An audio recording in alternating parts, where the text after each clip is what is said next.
So yesterday I was in a call with my friends discussing electronic music and the state of it, and during that conversation I said that as soon as Porter Robinson put out something new, I was gonna hop on that sweet bandwagon and get fat stacks from remixing it or something.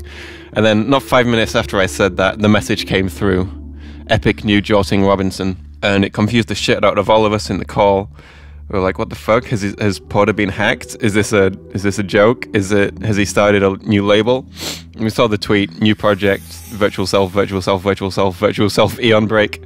We're like, oh, okay. So we muted for a few minutes, we took a listen to it, and I've listened to it about maybe 10 times, probably more since it came out, and I've formed a few opinions on it and a few things to talk about new Jotting Robinson, as it were. So yeah, I've got a few things to talk about. The first thing is why I think he is doing this project instead of releasing new music under just Porter Robinson, why he's starting a new side project with a completely different sound. And I can kind of see why, because as someone who's also working on a second album, it's a really daunting task, and I've basically started up like, okay, I'm gonna do like 3 different separate side projects apart from the album, kind of like not as procrastination. Well, I guess it is procrastination from the album, the main one. But yeah, I'm just like, yeah, I'm gonna write another album. I'm gonna make a collab EP. I'm gonna do a remix EP. It's just nice to focus on, after concentrating on something like so daunting for so long, to just be like, okay, I'm gonna make something just fun for me, so I can improve at certain things and just have the ability to put something out that isn't this incredible monumental task that I'm going to be judged for the rest of my life. It feels a lot more intense to make I would assume that it feels a lot more intense to make a Porter Robinson album than it does to make a Virtual Self album, which is kind of why he's deciding to focus on this for a little bit instead. So it gives him more time to work on the album while still like filling the content void that has been there in Porter Robinson's discography for a while, since Shelter. He's put out like 3 songs. No, he's put out 2 songs since Worlds. One of them was a remix, and then one of them was Shelter. So yeah. The song itself, I really, really enjoy. I like it a lot more than Shelter, and a lot more than the Nero remix as well. It's more... I was surprised that he's just straight up making a genre of music instead of making... Because Porter Robinson's music is usually like a huge mashup of different kinds of music, but this is straight up like his attempt at making J-core and breakcore. My Google Doc must have corrected that, because my Google Doc right now says J-core / breakfast. So yeah, he's making breakfast music, and it's clearly like his approach at it. It's very... The sound set he's using is very like standard for that genre, but there's a few small things about it which differentiates it and makes it like, okay, this is a Porter thing rather than it's just a J-core thing. The genre of like J-core and shit, I tend to find isn't usually particularly well produced, so hearing someone like Porter, who's obviously a fucking fantastic producer, approach it and make this kind of music, but like with fucking like 10 out of 10 production, is really nice. And the things I like about the song mainly are the melody, which is kind of just like a standard trance melody, but it's got that one little fast passage with like,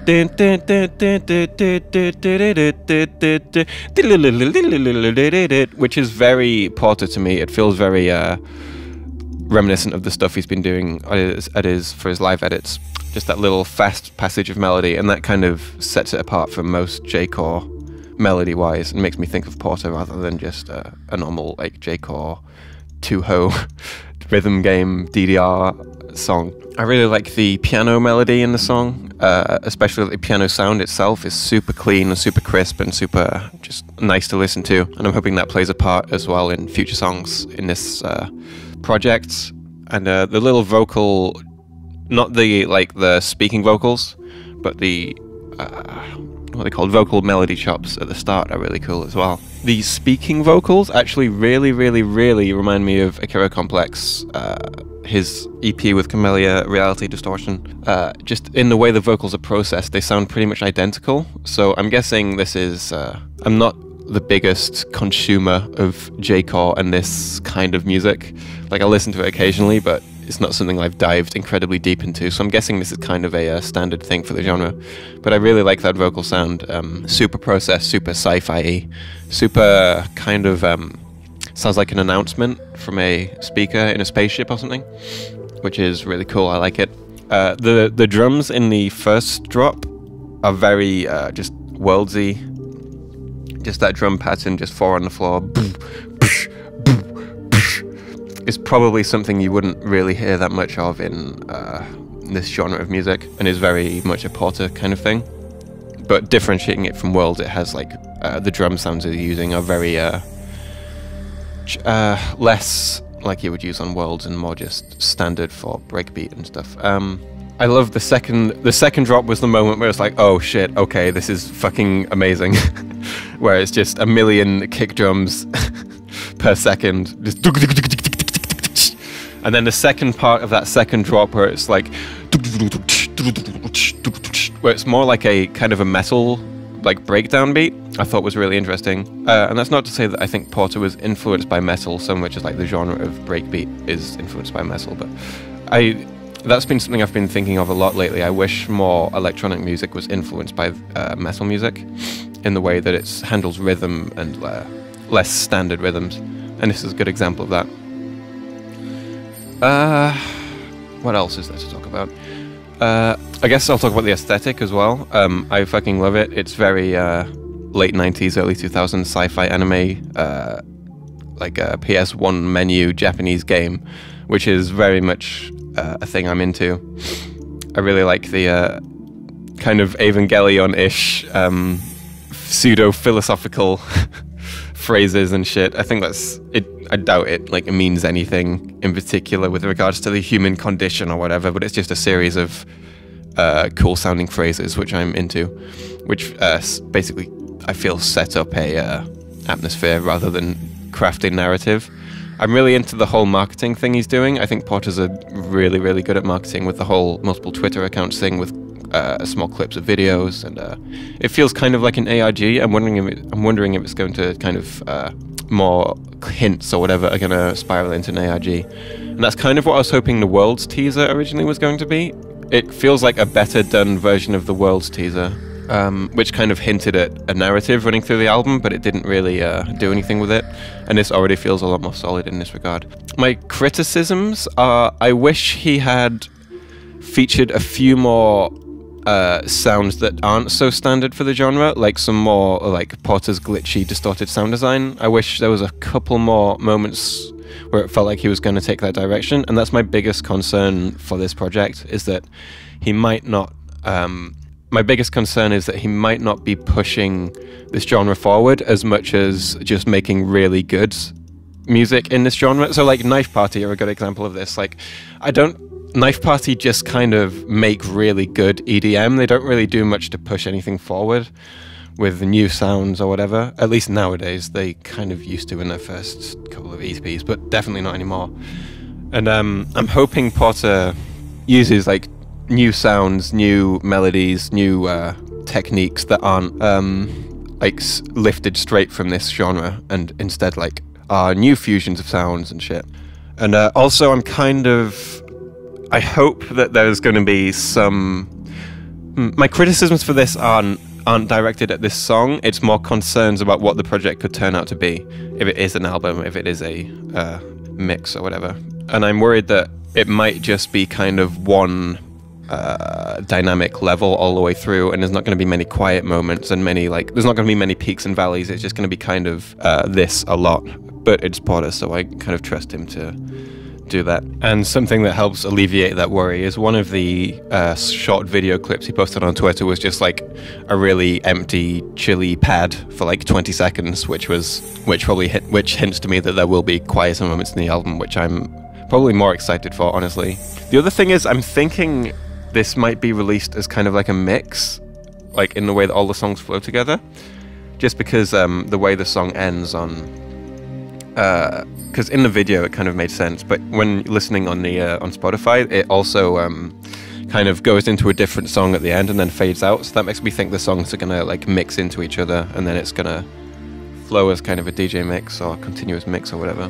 Last thing, I'm wondering if he's going to collab with anyone, like, because Marion used to make this kind of music as well, so I was wondering if that would be like a possibility to see like Marion going back to this old style as well to make a new song. And what I want from this project is pretty much like I said, I want him to carry on with this whole aesthetic and explore like the different types of music that would come from like old arcade dance games and rhythm games and old anime, like sci-fi anime like Ava and Ghost in the Shell and Serial Experiments Lane.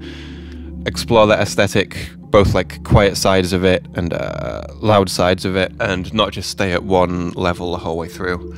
Because my favourite Porter song, probably, right now at least, is Shepherdess and the Sea of Voices live edit, because they're both like very dynamically ranged, and they're also very impactful when they do drop, and they hit really hard when they do, like really well juxtaposing the quiet parts at the beginning and the end of the songs. They have a lot of unexpected things happen in them, which is what I like. And this song, Virtual Self, EON Break, had that with the second drop. That was like the moment where it's like, oh, this is different, this is cool. One more thing, which might be something to consider, is that Porter's lawyer filed a patent for Virtual Self as a video game. So maybe this is going to release as the soundtrack to a rhythm game Porter's making. Just a possibility, but yeah. So in conclusion, I fucking love this song. I really love the aesthetic and the whole style he's going. I'm glad he's doing this and not just like... I'm glad he's decided to put this out instead of just like having another like 2 years where we get nothing from him while he works on a big album. I'm hoping he's gonna try and infuse some modern sounds in with the genre as well, instead of just making really good examples of this genre. And yeah, I'm excited to see where it goes. So that's all I've got to say about Virtual Self for now. I'm probably going to be making another video in a couple of days just explaining where I'm at right now with music, my outlook on music, content on this channel, and just everything that's been happening with me, because I've been super fucking quiet and haven't released anything lately. You may have noticed my Twitter's gone. I just deactivated it for a bit because I needed a break. Yeah, so new content soon. If you enjoyed this, let me know, because I might start just making not reactions to music, but just thoughts on particular songs, or just think pieces, I guess, and analyses.